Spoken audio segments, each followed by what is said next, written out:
Okay, everyone, I know this is a video coming out a little bit with a little bit of short notice because we have our exam on Monday. I've managed to change my presentation to Tuesday, so we're going to run the regular schedule. The first group of people who did the midterm exam, you will be tomorrow, you'll be Monday on the 10th, and the second group on the 17th. So those of you who are concerned about having an exam on the 24th, that's not happening, okay? So whether you're at 2 p.m. or 4 p.m., the schedule is the same as the midterm schedule. So if you're in the first group, you're on June 10th. If you're in the second group, you're on June 17th, and the times are exactly the same. So please come 10 minutes before. I will send you another message just to remind you, but sorry for the confusion. It just wasn't going to work out trying to figure out different days for people to do their tests. So we're just going to do them in the block, all in a row, you know, Monday afternoon, June 10th and June 17th. So don't worry about that. Those are the exam days, June 10th, June 17th, okay? So just look at the file that says midterm schedule, and if you're on the first day, then you're on the 10th. If you're on the second day, you're on the 17th, and come at the proper time, and there won't be a problem. Now, we have the format of the final exam is 3 questions. It has to happen in less than 10 minutes. More likely, as I said, it's 6 or 7 minutes per person, and then a couple minutes for people to go in and out. So we have 10-minute blocks for each student. You need to answer 3 questions this time, so each answer needs to be under 2 minutes, but over a minute, between a minute and 2 minutes, okay? If you're way under a minute or way over 2 minutes, then you're going to lose some points. But if you're anywhere between a minute and 2 minutes for each question, that's fine, okay? So 1 to 2 minutes, those are your answers. That's what I'm looking for. Obviously, the criteria are the same. Your pronunciation, mechanics means, some of you asked me, mechanics means syntax and grammar. Fluency is more about word choice, vocabulary, expressing things, you know, in colloquial English. And presentation skill is not hesitating and not pausing, and, you know, making eye contact and looking confident. And the content is simply what you say and whether you understand the question and you're answering the question appropriately. If you're off topic, then your points will go down in the content category. So there's 6 topics that you already know from the midterm. I will choose one of them. That'll be your first question, and your second and third question will be from these 4 topics. So they're slightly changed from what's in the textbook, but what's in the textbook will certainly help you, and you have the MP3s to listen to people's answers. Rather than just choosing anything that you like, I would like you to choose something that we consider a hobby. So in American English, a hobby isn't just something that you like. It's something that you do that you have to spend time. It involves something creative, something productive. It helps you develop. It requires skills. So watching television or listening to music is not a hobby. Reading could be a hobby because you're learning and you're studying and acquiring knowledge. But simply watching a television show for entertainment or playing video games, these are not hobbies, okay? So stay away from things that you don't think, things that waste time, things that kill time or pass time. Like there's literally an expression in English, a pastime. A pastime is something that you do to pass the time, and you may enjoy it, and it may be good for you, but it's not really a hobby. It's not like rebuilding a car. It's not like making a ship in a bottle. It's not like, traveling around the world collecting rare coins and stamps. Okay, so collections and building and projects and productive activities qualify as hobbies. So you have to talk about a hobby. If you don't really have a hobby, or you did, you can talk about it.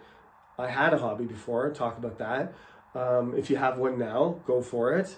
If there's a hobby that you want to do and you don't have enough time, or you haven't started yet, then use the appropriate grammar, talk about things in the present perfect. If it's a hobby that you've been doing for a long time and you're still doing it now, then that's the time to use the present perfect. Remember, I said until now. You don't have to say that. You just say, I have been collecting stamps for 5 years, okay?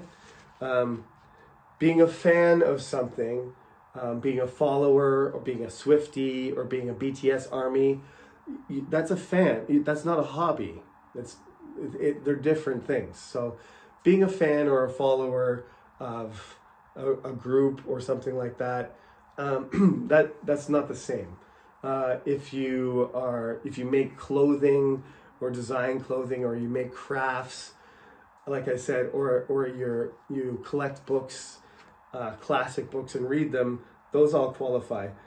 So watch out. Just make sure that you're going to describe something that is a hobby, not just something that you like as a pastime, something that you do in your free time and it doesn't really do anything for your development, okay? Now, I think this will be hopefully a pretty quick video. Memories is the next one, I believe, if I've got this written down right. It says memorable experiences. So the first option here, the best option, is a childhood memory, right? So something you remember from a long time ago. That's your memory. The thing I always warn people about is if it's, sometimes you remember things that are very scary or upsetting, and that's not a good choice, right? Choose something, a childhood memory that's positive, something good, unless you'd rather talk about something that happened to you and you're comfortable, like perhaps you had an accident and you broke your arm or something, and it happened 15 years ago, and you can remember it, and it doesn't make you cry and it doesn't make you feel bad anymore, then that's fine. You don't have to talk about your childhood. You can talk about last year or a couple years ago, but don't talk about something. It shouldn't be a recent memory. It should be a memory that you recall from a few years ago at least, okay? So in that one, you're going to be talking in the past tense, obviously. That's the grammar that you're going to use. But there's a lot of emotions associated with it. So we've got angry, exhausted, scared, thrilled, embarrassed, nervous, surprised, worried.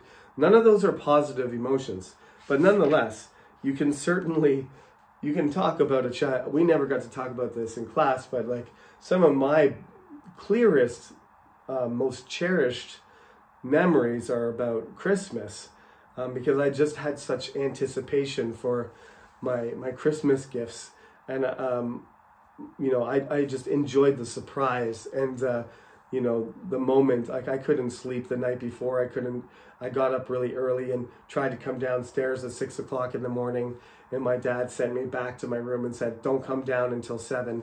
Like there was just such a build-up that I can remember those days. I can remember what I got. I can remember what everybody else got, and they were filled with joy and excitement and anticipation. But you can choose whatever. It's probably, the older the memory that you have, the more likely it's emotionally charged. That's one of the things that makes memories stick, that enables you to remember them for a long time, is that they're emotional, and that's what makes your brain keep that memory, because it had such an effect on you. So your brain thinks, well, we better keep this because it's useful.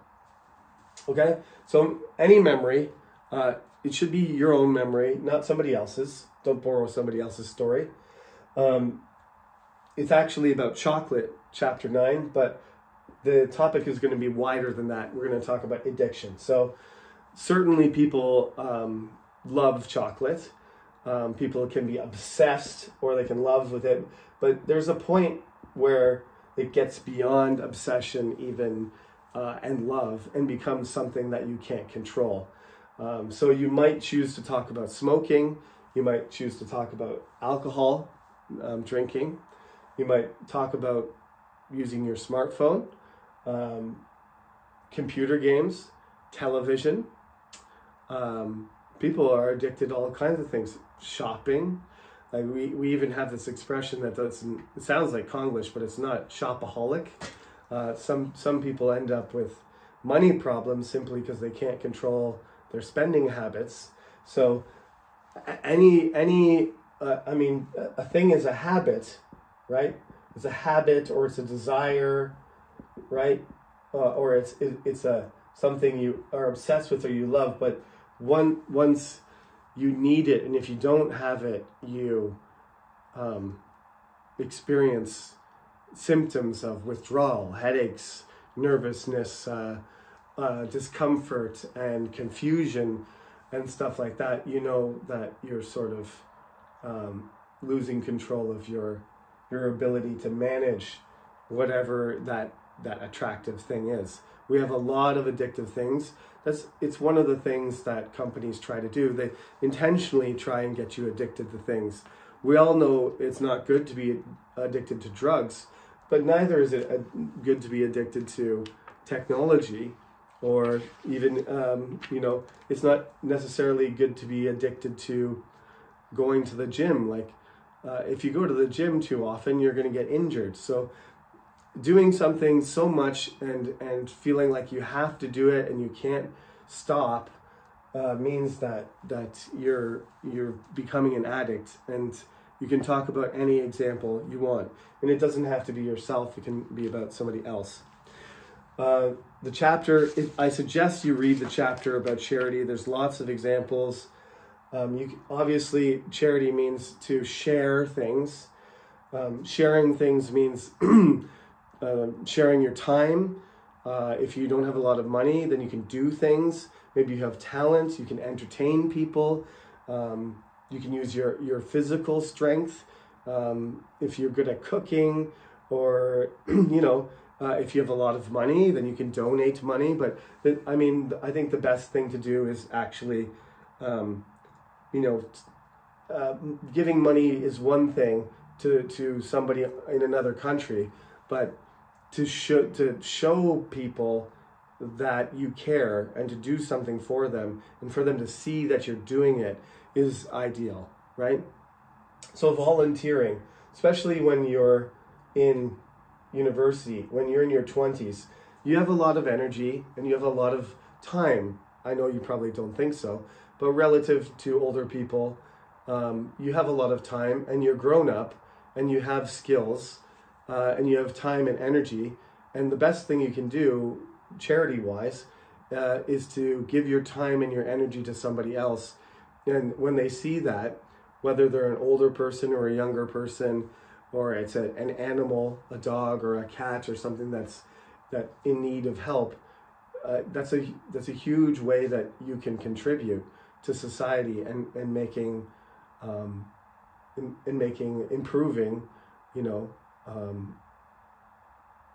improving our society, improving people's relationships, and improving the quality of life in Daejeon. And then, if everybody's doing it across Korea, then the entire country becomes a safer, happier, and healthier place. So although you don't have a lot of money, most of you, I understand that, you do have the ability to volunteer, and it's your choice to do that. And it is something, if you feel lucky and you feel fortunate, blessed to be in university and to study and to have a good family, giving back to the community is one of the best things you can do. So think about how you could do that. If you haven't done it before, think about how you could do it. There's lots of examples, interesting examples in the book for you to follow. And if you haven't done it, think of something you could do. And if you have done it, then tell me about what charity work you have done. And I'd like to listen to what you have to say. Okay? Just remember, we'll have a pretty tight schedule, so 2 minutes maximum each answer. Make sure you give a complete answer that's on topic, and stay confident and do your best. And I'll see you on Monday the 10th and the 17th. Thank you for listening, and see you soon.